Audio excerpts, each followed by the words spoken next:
1857 чексиз муз каптаган алыскы түндүк жээгинде кеме музга камалып калат. Экипаж мүчөлөрү кемени муздан чыгарууга аракет кылып аткан маалда алыс эмес жерден жардыруу болуп, эмне болду деп ошол жака чуркап жөнөшөт. Жардыруу болгон жерге жетпей эле күйүп аткан чатырга туш болуп, жанынан жарадар кишини көрүштү. Жабыла жардам көрсөтө башташты. Ал кишинин бир буту жок, жасалма экен. Жараты оор, өзү баса албайт. Аңгыча алыстан жырткыч үнү угулду. Шашылып жарадар адамды баарлап көтөрүп, кемени көздөй чуркап кемеге алып чыгышты. Бул эмне жандык деп мылтыктарын даярдап, кууптанып күтүп калышты. Тээ алыстан көрүнгөн адам сүрөкөтүн кийген жандык жырткычча арылдап, кемеге тез эле жетип келди. Кеменин командасы аны биринин артынан бири мылтык менен аткылай башташты. Алып жырткычка ок тийгени менен ал сесип да койбогондой кишилерди ары бери ыргытып, кеменин үстүнө көтөрүлдү. Сөмөйү менен жарадар адамды көрсөтүп, Виктор деп аны атынан атап, мага бергиле деп талап кылды. Команда мүчөлөрү белгисиз жандыкты токтотууга аракет кылып, эч кимдин алы келбеди. Аңгыча бирөө аны бир нече катар мылтык менен атты.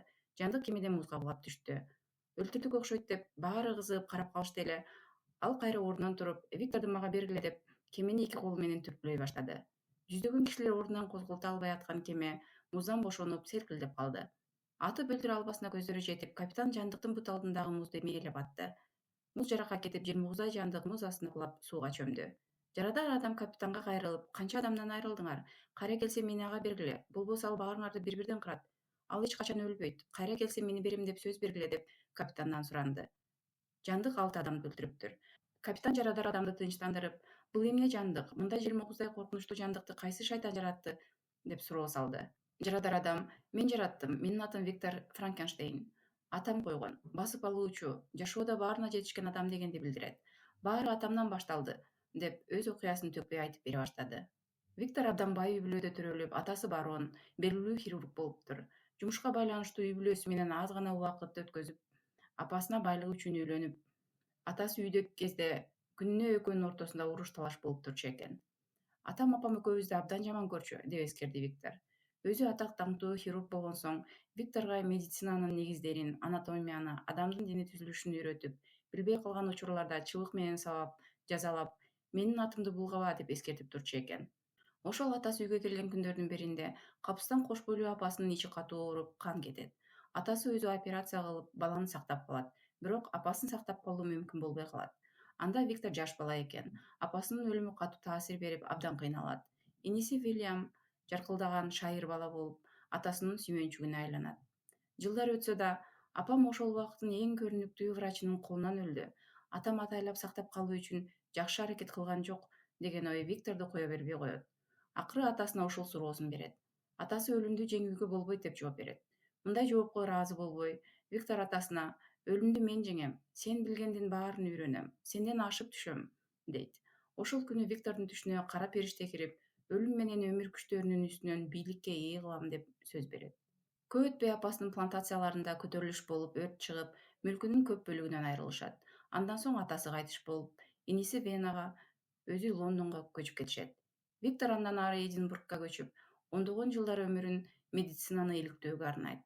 1855 Виктордун врач-хирург катары кылгандары медициналык коомго түшүнүксүз жана жагымсыз болуп, анын иши медициналык колледждин тартиптик трибуналында каралат. Виктор: биз төрөлүүнү башкара албасак да, өлүмдү башкарууга аракет кылышыбыз керек. Жаш студенттерди ойлонгонго, ой бөлүшүп талашканга үйрөтүшүбүз керек. Өлүмдү жеңүү мүмкүн деп өз кылгандарын актап атты. Далил катары мурунтан даярдап келген чоң зал ортосунда жабылып турган сүрөкөттү ачты. Ичинде өлгөн кишинин жарым-жартылай денеси экен. Бир адамдын төшүнөн өйдө бөлүгүнө экинчи адамдын колун кошуп тиктим деп түшүндүрүп, токко туташтырды. Өлүк дене бөлүктөрү кыймылдай баштады. Эки башка адамдан алган дене бөлүктөрү бири-бири менен тыкыз байланышта иш кыла алат деп, алманы ыргытып, өлүк денеден алынган коланы кармаганын, ташта десе кайра таштаганын көрсөтүп, бул ачылыш, келечек, муну изилдешибиз керек дейт. Залдагы врачтар уудуу болуп, талаш-тартыш башталат. Медициналык кеңештин башчылары: өмүрдү Кудай берет, Кудай алат. Бул кылганын Кудайга жакпаган жийиркеничтүү көрүнүш деген чечимин айтышат. Ошентип Виктор медициналык колледжден кетүүгө аргасыз болот. Виктордун иши каралып аткан кезде, аны кызыгуу менен угуп аткан Генрих Харландер аттуу киши бир күнү Викторго жолукканы келет. Анын карындашы Виктордун иниси Уильям менен жолугуп, жакында үйлөнүү пландары бар экен. Уильям болсо финансы тармагында жакшы ийгиликтерге жетишип, атагы чыгып калган учур экен.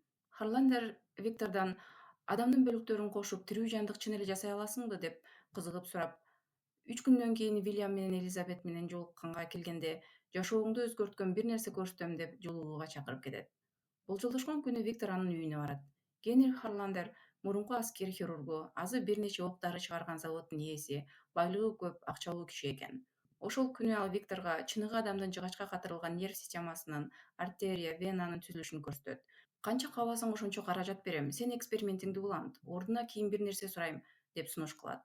Аңгыча Уильям болочок жары Элизабет менен келип, алар менен чогуу тамактанышат. Акыры Виктор Харландердин сунушун кабыл алат. Ээн жерде каралбай калган курулушту Виктордун лабораториясына айлантып, ошол мезгилдеги эң кымбат, эң алдыңкы жабдыктарды алып, экспериментке даярдана башташат. Экспериментти ишке ашыруу үчүн жаңы өлгөн адамдардын денеси керек болуп, Виктор өлүм жазасын алып аткан кишилердин арасынан өзүнө керектүү, бойлуу, ден соолугу таза адамдарды өзү тандап издей баштайт.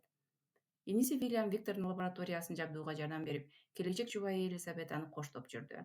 Акылдуу, боорукер Элизабет Викторго абдан жагып калды. Өзүн түшүнгөн адамды тапкандай сезди. Өлүм жөнүндө биртике унутуп, жашоого кызыгуусу кайра жаралгандай болду. Бир күнү ага сезимдерин ачыкка чыгарып, "Жок, мен өз тандоомду кылдым" деген жооп алды. Ошентип Виктор болгон күчүн, убактысын кайрадан өз изилдөөсүнө арнады. Анын үстүнө Харландер ушунча убакыт бою жыйынтык чыкпады. Бир жумада жыйынтык болбосо, каражаттоону токтотом. Дене керек болсо согуш талаасынан кара деп шарт койду. Акыр түбү денени кантип тирилтсе болот экенин тапкандай болду. Согуш талаасын кыдырып, өлүк денелердин арасынан бузула элек денелерди таап, лабораториясына алып барып экспериментин улантты. Харландер бул документтештирүү үчүн деп Виктордун ар бир кыймылын сүрөткө тартып жүрдү. Ошентип бир канча дененин ар кайсы бөлүктөрүн кошуп тегип, кадимки адам түзүлүшүндөй калыбына келтирди. Дененин тирилте турган күн да келди. Чагылган болуп аткан күн.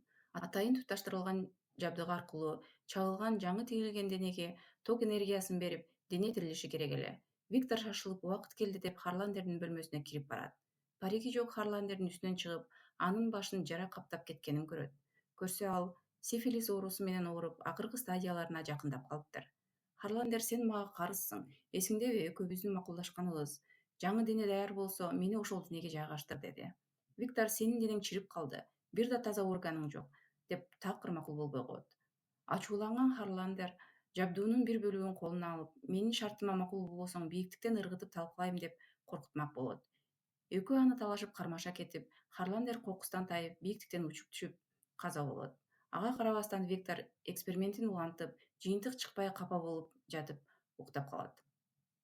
Эртең менен турса, маңдайында өзү жараткан алып жантык аны тигиле карап турган болот. Виктордун сүйүнүч, коркуу, кызыгуу сезимдери аралашып турду.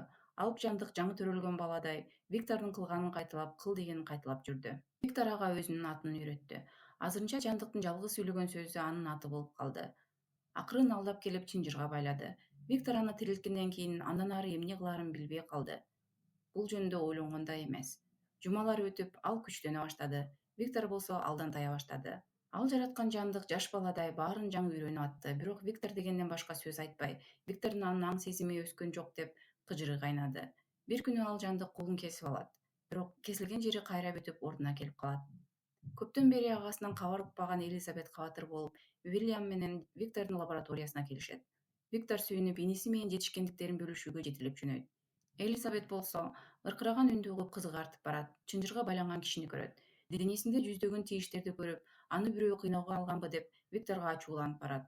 Ошол жерден Виктор эксперимент ийгиликтүү болгонун, бул жандыкты ал жаратканын айтат. Элизабет бул жандыкка борооруп, барып сүйлөшүп, өз атын үйрөтөт. Аны көргөн Виктор, ал коркунучтуу, акылы жок, жолобо, деп эскертет. Элизабет болсо, ал анча-мынча адамдарга караганда жаш баладай таза, а сен жырткычсың, дейт. Бул сөздөр ага катуу тиет. Убагында анын сүйүүсүн, сезимин четке кагып, эми акылы жок жандыкка жылуу мамилеси анын кызганычын жандантып, кыжырын келтирет. Анын үстүнө ал жараткан жандык Элизабет деген сөздү үйрөнгөнүн укканда ичине өрт койгондой эле сезилет. Виктор Вильямды чакырып, мен бул жандыкты өлтүрүшүм керек. Ал абдан коркунучтуу. Элизабетти тезинен шылтоо таап, бул жерден алып кет, дейт. Харландердин өлгөн денесин көрсөтүп, муну тиги жандык өлтүрүп салды, деп ого бетерден ишендирет. Ошентип Вильям Элизабетти алып шашылып жолго чыгып кетишет. Виктор болсо күйүүчү майды болгон жерге чачып, жандыкты имарат менен кошо өрттөмөк болот. Өрт коюп сыртка чыгып, ал жараткан жандыктын Виктор деп атын чакырганын угат. Кылганына өкүндүбү же кайра боорорудубу, артка кайтып эшикти ачкан маалда чоң жарылуу болуп, Виктор бир бутунан айрылат. Орто жолдо Элизабет жамандыкты сезип атам, Виктор аны өлтүрүп салат деп болбой артка кайтышат, бирок жетишпей калышат. Ошентип Виктор капитанга өз окуясын айтып берди. Аңгыча эшиктен жандык кирип келип капитанды мойнунан алды. Виктор капитанды өлтүрө көрбө, мени алып кет деп жалдырап калды. Капитан болсо жаратканың айткандай жырткыч экениңди далилде деп тике карап турду. Аны уккан жырткыч, анын окуясын уккан болсоң, анда менин окуямды да ук деп айтып бере баштады. Ушул жерден жандыктын окуясы башталат. Айлана жалбырттап өрттөнүп, чынжырга байланып, Виктор деп кыйкырып, жардамга чакырып атып, жандык жалгыз экенин түшүндү. Темир чынжырларды сындырып, таштанды таштаган канал аркылуу сууга секирип аман калат. Эсине келип баш угун жакты көздөп жөнөйт. Бак дарактарды, ар түрдүү жандыктарды биринчи жолу көрүп, баары кызыктуу сезилет. Токой ичинде тоодой үйүлгөн адам сөөктөрүн көрүп, биринин кийимин чечип кийип да алат. Ошентип бейкапар жаратылышка суктанып отурган кезинде артынан белгисиз кишилер мылтык менен атып, жарадар кылып, алардан эптеп качып кутулат. Анча көп өтпөй эле алган жараттары тартылып, денеси ордуна келип калат. Жандык өзүнүн өлбөс экенин түшүнөт. Эшик каар жаап баштаган. Жандык өшүп, калкаланган жер издеп чоң жыгач үйгө туш болот. Сарайды ачып кирип, ошол жакта баш калкалап уктап калат. Эртеси эштен адамдардын үнүн угуп ойгонот. Арасында кече күнү ага ок аткан 2 киши да жүрөт. Сарайдан чыкпай жашынып, жыгачтын тешигинен аңдып, үйдөгү кишилердин жүргөн тургандарын байкап жашап жүрөт. Алардын арасында көзү сокур карыя өзгөчө таасир берет. Көзү көрбөсө да акылдуу, жаш небересине күндө окуганды үйрөтүп, акылын айтып отурат. Артында бирөө аңдып атканын сезип аткандай, небересине үйрөткөндөрүн арт жакка да үйрөнсүн дегендей көрсөтүп турат. Жандык андан көп нерсени үйрөнөт. Үй бүлөнүн мүчөсү болсом деп кыялданып, бирок бул мүмкүн эмес экенин түшүнүп турат. Бул үй бүлөгө жакшылык кылгысы келип, бир күнү алардын ордуна жашыруун отун алып келсе, экинчи күнү жыгачты ордуна оңдойт. Карыя болсо, муну бизге токой руху кылды, рахматыбызды айталы деп небересине күлүп коет. Үй ээлери да жөн калбай, ордуна кээде тамак аш калтырып, кээде кийим таштап кетип атышты. Ошентип күндөр өтө берет. Үй бүлө кыштаганга шаарга кетмек болуп, карыя салтымды бузбайм, жылына ушул жакта кыштайм деп барбай коет. Жандык карыяга кантип өзүн тааныштырам деп ойлоно баштайт. Бир күнү даап карыянын жанына кирип барат. Сокур абышканын, коркуп атканын түшүнүп, коркпо, эмнеден коркосуң, мен сага досмун, мени менен кал деп сунуштайт. Бетин колун сыйпалап көрүп, жарадар болдуң беле, аскер формасы экен, согушта болгон окшойсуң деп болжоду. Карыя абыл жашынып жардам берип жүргөн неме экенин дароо түшүнүптүр. Жандык карыя менен эртеден кечке убактысын өткөзүп, карыяга окуганды үйрөтөт. Жашоосунда эң биринчи окуган китеби Адам жана Ева жөнүндө болду. Күндөр өтүп атты, көп китеп окуп, көп нерсени үйрөндү. Бирок мен киммин, кайдан келдим деген суроолор аны түйшөлтүп атты. Бир күнү түшүмдө ар кайсы кишилердин мурунку жашоосун көрөм. От эсимде, Виктор деген жалгыз сөз эсимде деп карыяга оюн бөлүшөт. Карыянын кеңеши менен өзү келген жайды издеп жөнөйт. Мурунку лаборатория орношкон жерди издеп таап, кыйралган имаратка туш болот. Ар жерден чала өрттөлгөн документтерди, сүрөттөрдү таап, өзү адам да эмес, жаныбар да эмес экенин, ар кайсы кишинин дене бөлүктөрүнөн жаралган белгисиз жан экенин түшүнөт. Барактардын арасынан Викторго арналган кат таап, ушул даректен табам деген ойго келет. Кайтып карыянын үйүнө келсе, карыяга кашкырлар кол салыптыр. Ошентип аны түшүнгөн жалгыз адамдан кол жубойт. Аңгыча абышканын туугандары да келип калат. Карыяны бул жандык өлтүрдү деп артынан кууп, бир нече жолу ак атып, жандык жыгылып калган соң өлдү деп кете беришет. Канча жатканы белгисиз, жандык кайра эсине келет. Бул дүйнөдө жалгыз калганына, жалгыз экенине кейип, Викторду издеп жөнөйт. Мени өлүү мүмкүнчүлүгүнө ажыраткан Виктор мага чогуу болууга жолдош да жаратып бериш керек деген ойго келет. Жандык Викторду тапкан күнү Виктордун иниси Вильям жана Элизабеттин үйлөнүү үлпөтү болмок. Виктор бөлмөсүнө кирип, ичинде бирөө бар деп билди. Өзү жараткан жандыкты күтүп жүргөндөй, бери чык деп чакырды. Жандык дароо эле, жалгыз суранганым мага окшош бирөөнү жасап бер, мага жолдош жар болсун, чогуу жашайм. Мен же жашай албай, же өлө албай кыйналдым, деди. Виктор сендей жомугузду кайрадан жарата албайм. Тирүү суук, мен сага жар жасасам, экөөң тукумулайсыңарбы? Дүйнө силерде тирүү сууктарга толобу? Деп каршы экенин айтты. Жандык жараткан аны түшүнбөй, буюм катары мамиле кылганына жинденип, Викторду алып ыргытып, эмеректер сынып, ызы чуу башталды. Муну уккан башкалар эмне болуп кетти деп Виктордун бөлмөсүнө чуркашты. Аңгыча ызы чууга Елизавета чуркап келди. Жандыкты тирүү көргөнүнө сүйүнүп, кучактап туруп калды. Виктор пистолетин алып жандыкты атам деди эле, Элизабет аны өз денеси менен тосуп, ага ок тийди. Ызы чууга башка бунуктар да чуркап келишти. Виктор шашылып, бул жандык Элизабетке кол салды деп калп айтты. Вильям келечек жубайын куткарууга чуркады эле Жандык аны дубалга сүздүрө ыргытты. Анын күчүн көргөн коноктордун бири да жанына барууга даабай турду. Жандык Элизабетти колуна көтөрүп сыртка чыгып кетти. Виктор өлүм алдында турган энесин чуркап жетип, жардам берүүгө аракет кылды. Бирок энеси акыркы сөздөрүн айтууга гана жетишти. Мен сенден дайым коркчумун, сен желмогуз, дайыма кыйратууларды алып келесиң, деп көз жумду. Виктор ыйын арчып, мылтыгын алып, Жандыктын артынан издеп кетти. Бул убакта Жандык жарадар болгон Элизабетти көтөрүп үңкүргө келген. Элизабет издегенимди сенден таптым, деп Жандыкка болгон сүйүүсүн билдирип, сенин көз алдыңда ташта жатып өлсөм да ыраазымын, деп дүйнө менен кош айтышып кете берет. Аңкыча из кууп Виктор да жетип келет. Жандык Викторду үңкүрдүн таш дубалына такап, сен мага жийиркеничтүү жашоо бердиң. Эми сенин жашооң да ошондой болот. Сен мени желмогуз жырткыч дедиң. Эми сен айткандай болом. Сен менин жаратуучумсуң, мен сенин кожоюнуң болом, деп үңкүрдөн чыгып кетет.